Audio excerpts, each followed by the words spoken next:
The courtroom buzzed with tension as Sergeant First Class Maria Santos walked through the heavy wooden doors, her military dress uniform crisp and immaculate, despite the circumstances that brought her there. At 28 years old, she carried herself with the quiet confidence of someone who had spent the last 8 years serving her country in the most dangerous corners of the world.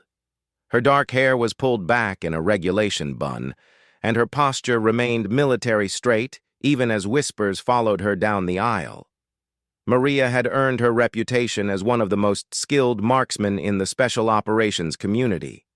Her record was flawless. Over 40 confirmed eliminations of high-value targets across 3 different theaters of operation. She had saved countless American lives through her precision and dedication, operating in the shadows where heroes were made but never celebrated publicly. Her fellow soldiers knew her as Ghost, a nickname earned not just for her ability to remain unseen, but for the way she could eliminate threats with surgical precision before vanishing without a trace. The charges against her seemed almost surreal, given her service record. According to the prosecution, Maria had allegedly misused her position to access classified intelligence for personal gain. The accusation centered around a mission in Eastern Europe 6 months earlier, where she was supposed to eliminate an arms dealer who had been supplying weapons to terrorist organizations. Instead, the prosecution claimed she had used the intelligence to locate and steal a cache of diamonds worth over $2 million that the arms dealer had been using as currency. The evidence against her appeared substantial. Banking records showed large deposits to an offshore account allegedly linked to her. Surveillance footage from a hotel in Prague showed someone matching her description, leaving with a suspicious package on the night in question. Most damaging of all, her commanding officer, Colonel James Mitchell, had testified that her behavior had become erratic in the months leading up to the mission, and that she had been asking unusual questions about the target's financial operations. Maria's defense attorney, a public defender named David Chen, had done his best with limited resources. He argued that the evidence was circumstantial and that Maria was being framed by someone with access to her identity and operational details. However, without the security clearance necessary to examine classified aspects of the case, Chen found himself fighting with one hand tied behind his back. The prosecution's case seemed airtight, built on a foundation of classified intelligence that the defense couldn't challenge. As the trial progressed over 3 weeks, Maria watched her reputation and career disintegrate piece by piece. Character witnesses spoke of her dedication and integrity, but the technical evidence seemed overwhelming. Her parents, who had immigrated from Mexico when she was young, sat in the gallery every day, their faces etched with confusion and heartbreak. Her father, a retired factory worker who had always been proud of his daughter's service, struggled to understand how the military daughter he had raised could be sitting in a defendant's chair. The media had seized on the story with typical sensationalism. Headlines screamed about a rogue sniper and America's deadliest woman gone bad. Social media exploded with opinions from people who had never served a day in uniform, arguing about everything from women in combat roles to the psychological toll of military service. None of them knew the real Maria Santos, the woman who sent half her military pay home to support her aging parents, who had turned down lucrative private contractor positions to continue serving her country, who still carried photos of the fellow soldiers whose lives she had saved in her breast pocket. The prosecution's closing argument was devastating in its precision. Assistant District Attorney Rebecca Walsh painted Maria as a cold-blooded killer who had finally decided to profit from her deadly skills. She pointed to the evidence methodically, building a case that seemed unshakable. Maria's years of loyal service, Walsh argued, only made her betrayal more heinous. She had used the trust placed in her by the American people to line her own pockets while actual terrorists went free to kill innocent civilians. When the jury returned after less than 6 hours of deliberation, their faces told the story before the foreman even spoke. "Guilty on all charges," he announced, his voice echoing in the suddenly silent courtroom. Maria's mother gasped audibly, and her father's head dropped into his hands. Maria herself showed no emotion, her military training keeping her expression neutral even as her world collapsed around her. Judge Patricia Williams scheduled sentencing for the following Monday, warning that given the severity of the charges and the breach of public trust involved, Maria was facing a minimum of 15 years in federal prison. As court was adjourned, Maria was immediately taken into custody. The bailiffs approached her with handcuffs, and for the first time during the entire proceedings, something flickered across her stoic expression. Not fear, but a deep sadness that seemed to come from somewhere beyond personal concern. The cold metal of the handcuffs clicked into place around Maria's wrists, the same hands that had held a rifle steady in impossible conditions to protect American forces halfway around the world. The symbolism wasn't lost on anyone present. Here was a decorated war hero, a woman who had risked everything for her country, being led away like a common criminal. The bailiffs, both veterans themselves, handled her with a mixture of professionalism and obvious discomfort. As Maria was led from the courtroom, reporters shouted questions that went unanswered. Her parents watched helplessly as their daughter disappeared through a side door that led to the holding cells. The woman who had once been one of America's most lethal and effective soldiers was now prisoner 4th Cef 291, awaiting transfer to a federal detention facility where she would spend what remained of her productive years behind bars. The justice system had spoken, and by all appearances, it had spoken correctly. The evidence was clear, the verdict was unanimous, and the sentence would fit the crime. Maria Santos, the woman who had once been considered a national security asset too valuable to risk, was now considered a traitor deserving of society's harshest punishment. As far as anyone in that courtroom knew, this was the end of her story. A cautionary tale about how even the most dedicated service members could fall from grace. But sometimes, the most important parts of a story happen after everyone thinks it's over. The holding cell beneath the courthouse was a stark contrast to the formal courtroom above. Maria sat on the narrow metal bench, still wearing her dress uniform, though it now felt more like a costume from a life that no longer belonged to her. The fluorescent lights hummed overhead, casting harsh shadows that seemed to emphasize the gravity of her situation. She had been in far worse places during her military service, but something about this sterile government facility felt more oppressive than any foxhole or abandoned building she had ever occupied in hostile territory. 3 hours had passed since the verdict, and Maria expected to be transported to the federal detention center within the hour. She used the time to mentally prepare herself for what lay ahead. Prison would be different from military life, but she had survived worse situations through discipline and adaptation. She thought about her parents, probably sitting in their small apartment trying to make sense of what had happened to their daughter. She thought about her fellow soldiers, who were likely learning about her conviction through news reports and social media posts that would forever taint her memory. The sound of heavy footsteps in the corridor interrupted her thoughts. Maria looked up as 2 new bailiffs approached her cell, both wearing expressions she couldn't quite read. Behind them walked a man she didn't immediately recognize, tall, silver-haired, wearing a navy dress blue uniform adorned with ribbons and insignia that spoke of decades of distinguished service. His bearing was unmistakably that of a senior officer, someone accustomed to command and respect. "Sergeant Santos," the man said as the bailiffs unlocked her cell door. His voice carried the authority of someone used to being obeyed without question. But there was something else in his tone, not sympathy exactly, but a recognition of something that others had missed. "I'm Admiral Robert Hayes, Naval Intelligence. I need to speak with you immediately." Maria stood at attention automatically, her military training overriding the surreal circumstances.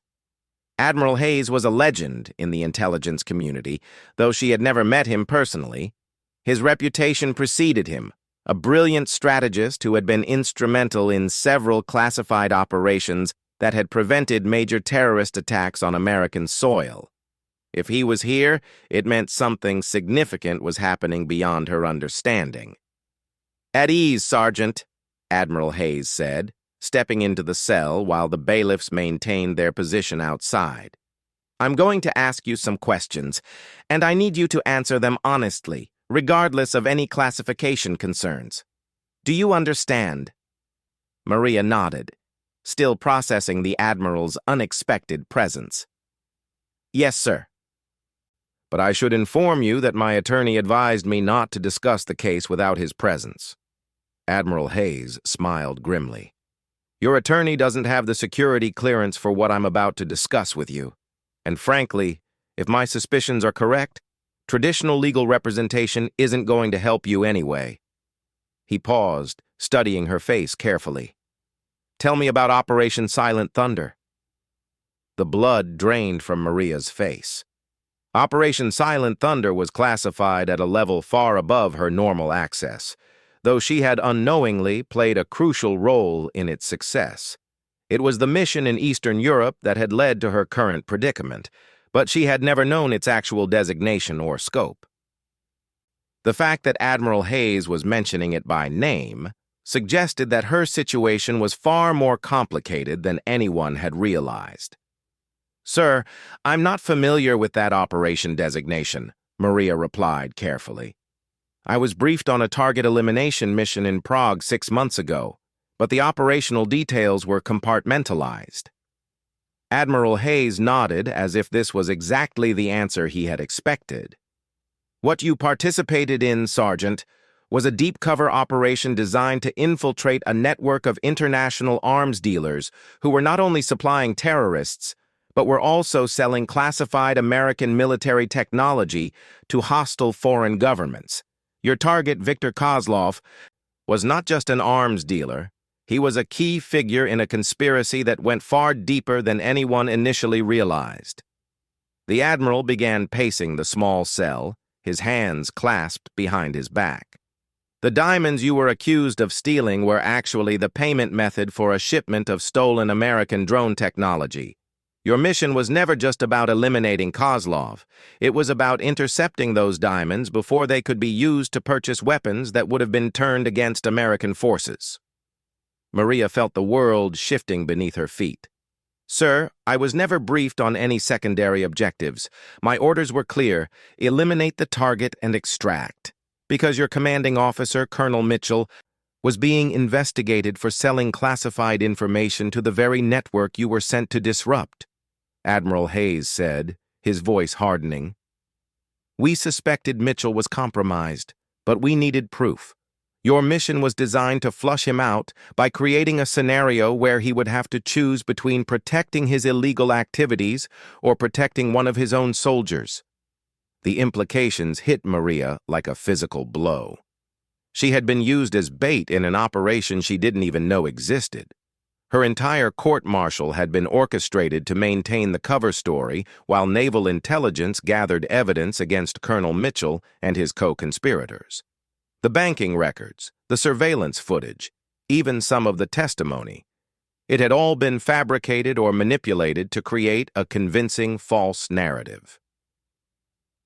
"You're telling me that I've been convicted of crimes I didn't commit as part of a classified operation?" Maria asked, her voice barely above a whisper. Admiral Hayes nodded solemnly. "The real criminals are Colonel Mitchell and a network of corrupt military and intelligence officials who have been selling American secrets for personal profit. Your conviction was necessary to convince them that their operation was still secure and that the investigation had been successfully misdirected.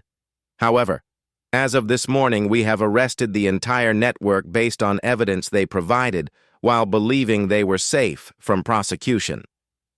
The Admiral pulled out a classified folder and opened it to show Maria photographs and documents. Mitchell confessed this morning when confronted with irrefutable evidence of his activities. He admitted to framing you and provided details about the entire conspiracy. The offshore account was opened using stolen identity documents. The surveillance footage was doctored by intelligence assets working for the conspiracy. Even your supposed behavioral changes were fabricated reports filed by Mitchell to support the frame-up. Maria stared at the documents, trying to process the magnitude of what she was learning. How long have you known I was innocent? We suspected from the beginning, Admiral Hayes admitted. Your psychological profile, your service record, your personal financial habits. Nothing about the charges made sense if you really examine them. But we needed the real conspirators to believe their frame-up had worked. We needed them to get comfortable, to make mistakes, to communicate with each other in ways that would provide actionable evidence. The Admiral closed the folder and fixed Maria with a steady gaze. I won't pretend this hasn't been unfair to you and your family. You've endured months of investigation, a public trial, and a conviction that will follow you until it's officially overturned. Your parents have suffered, your reputation has been damaged, and you've been forced to question everything you believed about justice and loyalty. There's no way to give you back what this experience has cost you. Maria absorbed this information with the same stoic expression she had maintained throughout the trial. What happens now, sir? Now we go upstairs and correct a grave injustice, Admiral Hayes replied. Judge Williams has been briefed on the classified aspects of this case and is prepared to vacate your conviction immediately. The media will be told that new evidence has come to light that completely exonerates you, though the specific details will remain classified for national security reasons. You'll be reinstated to active duty with full back pay and will receive a commendation for your unwitting but crucial role in exposing this conspiracy. As they prepared to leave the cell, Admiral Hayes placed a hand on Maria's shoulder. I know this doesn't undo what you've been through, but I want you to know that your service and sacrifice, both in combat and in this situation, have prevented American military technology from falling into enemy hands. The weapons that would have been purchased with those diamonds could have killed hundreds of American soldiers. Your conviction may have been false, but your contribution to national security is very real. Maria straightened her uniform and prepared to face whatever came next, knowing that while justice had been delayed, it had not been denied. The courtroom felt different when Maria returned.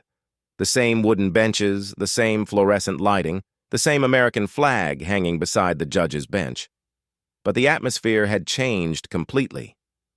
Word had somehow leaked that something extraordinary was about to happen, and the gallery was packed with reporters, military personnel, and spectators who sensed they were about to witness something unprecedented in the American legal system.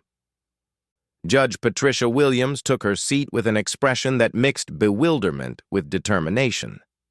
In 30 years on the bench, she had never been asked to reconvene a court session 3 hours after delivering a guilty verdict, especially not at the request of naval intelligence.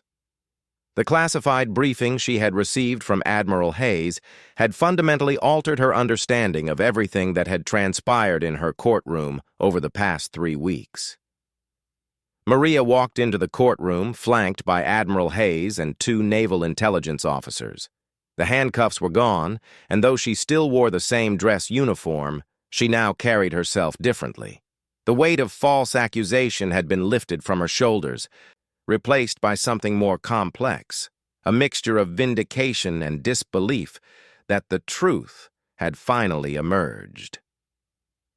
Her parents sat in the front row, their faces reflecting the emotional whiplash of the past few hours. They had arrived at the courthouse that morning expecting to watch their daughter be sentenced to decades in prison. Now they sat in confused silence, having been told only that new evidence had emerged that would change everything.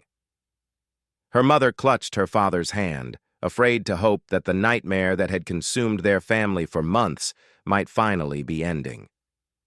Defense attorney David Chen looked as bewildered as anyone in the courtroom. He had received a phone call 30 minutes earlier instructing him to return immediately for an emergency hearing regarding his client. But no one had explained what new evidence could possibly have emerged so quickly after the trial's conclusion. He had spent weeks fighting a losing battle against what appeared to be overwhelming evidence, and the sudden turn of events left him struggling to understand what was happening. The prosecution table told a different story. Assistant District Attorney Rebecca Walsh sat rigid in her chair, her face pale and her hands trembling slightly as she shuffled through documents that had been hastily delivered by federal agents. The case that had seemed like a career-defining victory just hours earlier was crumbling around her, though she still didn't fully understand why. Federal prosecutors had arrived to take over the case, bringing with them evidence that contradicted everything she thought she knew about Maria Santos and the charges against her. Judge Williams called the court to order, and an unusual silence fell over the packed courtroom. Even the reporters, normally ready with cameras and questions, seemed to sense that whatever was about to happen required a level of respect and attention beyond their usual coverage. This court has been presented with new evidence of a classified nature that bears directly on the case against Sergeant Maria Santos, Judge Williams began, her voice carrying the weight of someone who understood the historical significance of the moment. After reviewing this evidence with appropriate federal authorities, I have determined that the conviction entered earlier today cannot stand. A collective gasp rose from the gallery. Maria's mother began to cry quietly, while her father stared straight ahead as if afraid that any movement might cause this reversal to disappear. Admiral Hayes maintained his position behind Maria, his presence serving as both protection and validation of the extraordinary circumstances unfolding.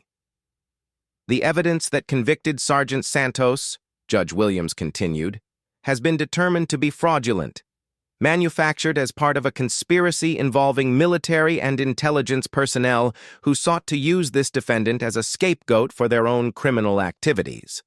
Sergeant Santos was an unwitting participant in a classified counterintelligence operation, and her conviction was the result of deliberate manipulation of evidence and testimony by the true perpetrators of the crimes for which she was charged. The judge paused, allowing the magnitude of her words to settle over the courtroom. The conspiracy that led to these false charges has been exposed, and the actual perpetrators have been arrested by federal authorities. Colonel James Mitchell, who served as the prosecution's key witness against Sergeant Santos, has confessed to fabricating evidence and testimony as part of his participation in a network that sold classified military information to foreign interests. David Chen leaned back in his chair, finally understanding why his client's case had felt wrong from the beginning. The evidence had been too perfect, too comprehensive, too neatly packaged. Real cases involving military personnel were usually messier, with legitimate questions about operational security and classified information that complicated prosecution. This case had felt different because it was different. It had been constructed rather than investigated. Therefore, Judge Williams announced, this court hereby vacates the conviction of Sergeant First Class Maria Santos on all charges. The defendant is immediately released from custody, and all rights and privileges are restored. The record will reflect that Sergeant Santos has been completely exonerated and that she was, in fact, a victim of an elaborate conspiracy by the true criminals in this matter. The courtroom erupted in a controlled chaos of voices, camera flashes, and movement. Maria remained standing at attention, her training helping her maintain composure even as the enormity of her vindication washed over her. Admiral Hayes stepped forward and whispered something in her ear that made her nod solemnly, a reminder that even in vindication, certain aspects of her experience would remain classified forever. The reporters immediately began shouting questions, but Admiral Hayes raised his hand for silence. Due to the classified nature of the operation that led to these false charges, many details cannot be made public. What I can tell you is that Sergeant Santos has served her country with distinction and honor, both in combat operations and as an unwitting asset in exposing a serious threat to national security. Her service record speaks for itself, and the American people owe her a debt of gratitude rather than condemnation. As the formal proceedings concluded, Maria finally allowed herself to turn toward her parents. The reunion was emotional but brief. Her mother's embrace, her father's whispered words of pride and apology for ever doubting her. They had weathered the storm together, and while the scars would remain, their faith in each other had been vindicated along with Maria's innocence. In the days that followed, the story would dominate news cycles and social media discussions about military justice, the sacrifice of service members, and the complex world of intelligence operations. Maria's case became a touchstone for discussions about how little the public understood about the real costs of protecting national security and how easily perception could be manipulated by those with access to classified information and government resources. Maria returned to active duty quietly, assigned to a new unit where her skills could be utilized without the complications created by her previous notoriety. The commendation Admiral Hayes had promised was awarded in a closed ceremony, attended only by a few senior officers who understood the true scope of what she had endured. Her official service record now included a classified addendum that detailed her unwitting but crucial role in exposing the conspiracy, ensuring that future promotion boards would understand the real story behind her highly publicized legal troubles. Colonel Mitchell and his co-conspirators received lengthy prison sentences in proceedings that were largely closed to the public. The damage they had done to national security was significant, but the network they had created to sell American military secrets was completely dismantled. The weapons technology that would have been purchased with the diamonds Maria was accused of stealing remained out of enemy hands, potentially saving countless American lives in future conflicts. The true measure of justice in Maria's case wasn't found in the courtroom dramatics or media coverage, but in the quiet restoration of a life and career that had been nearly destroyed by those who should have protected both. She continued serving with the same dedication and skill that had always defined her, carrying with her the hard-earned knowledge that sometimes the greatest threats to American security come from within, and that the price of protecting freedom sometimes includes being temporarily branded as its enemy. Admiral Hayes retired 6 months later, his final act of service being the personal recommendation that led to Maria's promotion to staff sergeant. In his retirement speech, he spoke about the importance of protecting those who protect America and the obligation of senior leadership to ensure that justice and truth prevail even when operational necessities require temporary injustices. He never mentioned Maria by name, but those who understood the reference knew exactly what sacrifice he was acknowledging. Years later, Maria's story would become a case study in military justice courses, though always with names changed and details classified. It served as a reminder that in the complex world of intelligence and national security, the line between hero and villain could be deliberately blurred by those who understood how to manipulate both truth and perception. But it also demonstrated that the American system of justice, while imperfect and sometimes slow, retained the capacity for self-correction when dedicated individuals insisted on pursuing truth over convenience.